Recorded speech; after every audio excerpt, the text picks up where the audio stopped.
से आज उनके इस वैवाहिक वर्षगांठ के अवसर पर माल्यार्पण के साथ यह आशीर्वाद की कामना करते हैं अपने साहब और दीदी से कि हम सबों का जीवन यथार्थ में शिवमय हो, सुखमय हो। यह अनुपम बेला आशीर्वाद। आप सबों के चरणों में प्रणाम है।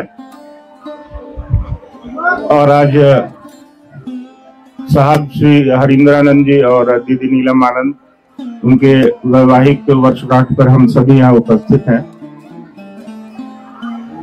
मैं ज्यादा कुछ तो नहीं कहूंगा, लेकिन उन्होंने अपना सारा जीवन हमारे और आपके लिए, हमारे आपके मदद के लिए, लौकिक पारलौकिक जीवन हमारा और आपका कैसे सुधरे, इसके लिए उन्होंने अपना पूरा जीवन उन दोनों ने दे दिया है।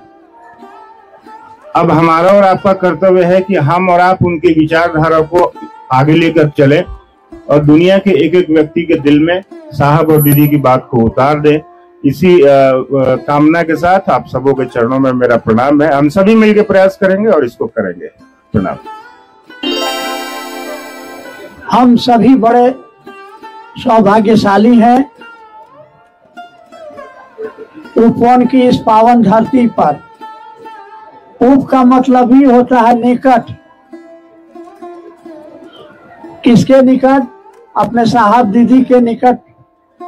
आज उनके वैवाहिक जीवन के 53वें वर्षगांठ को मनाने का। साहब बार बार कहा करते थे कि मैंने अपने जीवन में एक ही काम किया और जो किया महादेव के लिए किया। हमारी शक्ति स्वरूपा दीदी नीलम आनंद ने आशीर्वाद दिया, साधुवाद दिया। आपका जीवन शिवमय हो, मंगलमय हो, सुखमय हो। आप शिव के शिष्य बने रहें। आपके जीवन में आने वाले कांटों को मैं चुनूंगी और छाया बनकर आपके साथ रहूंगी।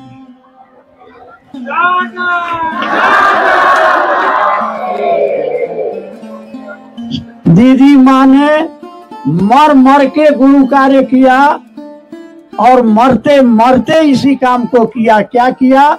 लोगों के दिलों में शिव की शिष्यता का दिया जलाया। साहब ने क्या किया? उन्होंने लिखा है, कहा कि नहीं चाहिए मुझको स्वर्ग, नहीं चाहिए मोक्ष, नहीं चाहिए पद, नहीं चाहिए पैसा। हे महादेव, मुझको नरक में कीड़ा बना के रखना। बस एक चीज चाहिए कि एक एक व्यक्ति के दिलों में शिव की शिष्यता का दिया जलना चाहिए, ताकि आपका जीवन शिवमय हो, मंगलमय हो। और उन्होंने संकल्प लिया कि प्रत्येक व्यक्ति के जीवन में शिव शिष्यता का दिया जले। इस संकल्प को पूरा करने का दायित्व किसका है? सबके मुंह में दही जमा हुआ है। इस संकल्प को हम पूरा करेंगे कैसे? गुरु की दया और साहब दीदी के आशीर्वाद। आप सभी के चरणों में प्रणाम। सभी को प्रणाम। आज का दिन इतना शुभ है कि शुभ से हमारा आपका शुभ है। आज ही के दिन दीदी माँ ने शिव को गुरु बनाया था। साहब की बात तो आप लोगों को याद होगी, आप लोगों ने सुना होगा, अनबिल आखिर में भी पढ़ा होगा। जब शादी के मंडप में साहब और दीदी दोनों थे तो पंडित ने पूछा कि आप दोनों के गुरु कौन हैं? तो साहब ने कहा मेरा कोई गुरु नहीं है। तो दीदी माँ ने कहा, क्योंकि इनके यहाँ परंपरा थी शिव की पूजा होने की, तो दीदी माँ ने कहा, वो पंडित जी ने कहा कि शिव को गुरु मान लीजिए। तो दीदी माँ ने कहा कि हाँ हाँ ठीक है। तो कायदे से दीदी ने उसी दिन शिव को अपना गुरु बनाया था। तो इससे अच्छा दिन कुछ हो ही नहीं सकता कि धरती के महादेव पार्वती भी उसी दिन उन दोनों का मिलन हुआ था। और देखिए उसी दिन शिव जो है दीदी माँ के गुरु बने। तो इससे अच्छा शुभ कुछ भी नहीं हो सकता है। यहाँ भाई साहब ने बनवाया है हलवा पूरी कुछ बना है, बुंदिया अभी खा करके ही आ रहे हैं। माँ बाप का आज जो है मैरिज डे है। यही एक शब्द है जो हर आदमी समझ लेता है गांव देहात का भी समझ लेता है। उसको शादी की सालगिरह भरे समझ में ना आए ये शब्द, पर मैरिज डे समझ में आ जाता है। तो हम लोगों के माँ पिताजी का मैरिज डे है, तो बूंदिया और लड्डू कुछ कुछ बना है, खाइए पीजिए खुश रहिए और उनके संकल्प के साथ संकल्पित रहिए। आप सभी के चरणों में प्रणाम। अपने गुरु महादेव साहब दीदी और आप सबको मेरा प्रणाम। आज साहब दीदी की विवाह के 53 वर्ष पूरे होने को हैं। वैवाहिक वर्षगांठ ये तो बनती रहेगी आने वाले हजारों साल तक, क्योंकि साहब दीदी ने एक ऐसा मील का पत्थर स्थापित किया है जिसको कि आने वाला समय भी याद रखेगा। तो ये दो इंसानों का मिलन नहीं था, साहब और दीदी ने मिलकर जो पूरी सृष्टि के लिए एक आयाम दिया है, जो सृष्टि को एक विचारधारा दी है, जो पूरी सृष्टि को शिव से जोड़ने का रास्ता दिया है, उसका भी दिन है आज। क्योंकि आज ही के दिन दो ऐसे इंसान जिन्होंने दुनिया को दिशा दी सांसारिक बंधन में बंधे थे। अभी लवली दीदी ने कहा ना कि माँ ने आज के दिन गुरु बनाया अपने विवाह मंडप को। तो हिंदुस्तान में ये परंपरा है कि जिसका कोई नहीं है गुरु, उसके महादेव गुरु हो जाते हैं। तो जिसका कोई नहीं है उसका महादेव है, देवता के रूप में भी है, गुरु के रूप में भी है।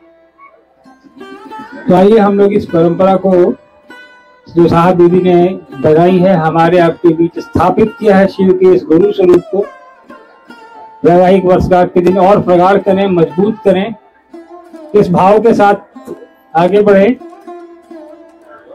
कि इन दोनों के प्रति हमारा आपका सच्चा स्नेह बना रहे। ये इनसे आशीर्वाद मांगे, महादेव का काम करते रहे, ये भी इन दोनों से आशीर्वाद मांगे। और इस उम्मीद के साथ कि कभी अंदर बैठक में हम लोग कह रहे थे कि गाना गुनगुना रहे थे, जो तुमको हो पसंद वही बात करेंगे, तुम दिन को अगर रात कहो तो रात कहेंगे। तो साहब दीदी ने जो कहा है उसको कहेंगे, उसको कहते चलेंगे, अपनाते चलेंगे। आप सबको मेरा प्रणाम है, धन्यवाद। मेरे गुरु महेश्वर शिव को मेरा प्रणाम है। हमारे वर्ण गुरु भ्राता साहब श्री और शक्ति स्वरूपा मां नीलम आनंद जी के चरणों में मेरा प्रणाम है, और उपस्थित आप सभी गुरु भाई गुरु बहन के चरणों में भी मेरा प्रणाम है। आज का यह दिन जो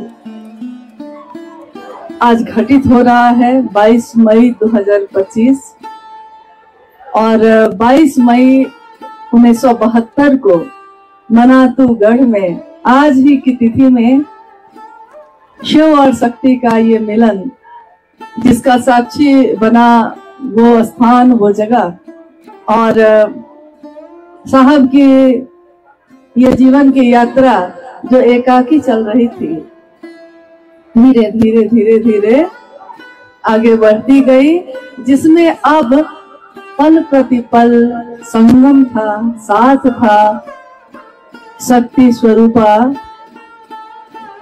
राजमणि नीलम आनंद जी का। और कल हम लोग हंसी में बोल भी रहे थे कि अगर आप ना होते तो वो ना होते, वो ना होते तो हम ना होते, हम ना आते तो शिव पता नहीं कब बनते और क्या होता। ये तस्वीर 22 मई 2005 की है जो लगी है, और इस तस्वीर में क्या, इस तस्वीर को देख के कोई कह सकता है कि पिछले 1 वर्ष से मां नीलम आनंद अपनी दोनों किडनी के फेल होने की बीमारी से जूझ रही थी, गुजर रही थी, लेकिन चेहरे पे उसका कोई निशान नहीं था। और 22 मई 2005 को जिस दिन ये तस्वीर खींची गई है और हम सब वहाँ उपस्थित थे और केक काटा गया, और मात्र उसके कुछ ही दिनों के बाद 17 जून को दीदी शिवलिंग हुई। लेकिन साहब और दीदी के जीवन ने, उनकी इस जीवन यात्रा ने करोड़ों लोगों के जीवन में, जीवन को जीने की दिशा और दशा को सही कर दिया। हम जो बिखरे हुए लोग थे, हम जो अलग अलग दिशाओं में चलने वाले लोग थे, उन सबको समेटकर एक दिशा में, एक रास्ते के तरफ उन्होंने जोड़ दिया है। हम जो पगडंडियों में गुम थे, उसको, उस पे चलने वाले लोगों को शिव की शिष्यता के राजमार्ग पे लाकर खड़ा कर दिया और हम सब आज उस पे चल रहे हैं। साहब और दीदी के आशीर्वाद से, उनके असीम ममता और प्यार की छांव के तले सारे शिव के शिष्य चल रहे हैं। देखिए आज का मौसम भी कैसे है, बादल जैसे पानी से भरा हुआ है और हवा जो इतनी गर्म थी ठंडी हो गई है। हम सब अलग अलग लोग हैं, बिखरे बिखरे लोग हैं। जब हम लोग पढ़ते थे तो हम लोग कभी गीत कभी कुछ गाते ही रहते थे। हम सब जो शिव के शिष्य हैं, हम सब शिव शिष्य हैं। और ये कैसे शिव शिष्य हैं कि बिखरे बिखरे तारे हैं हम, लेकिन झिलमिल एक है।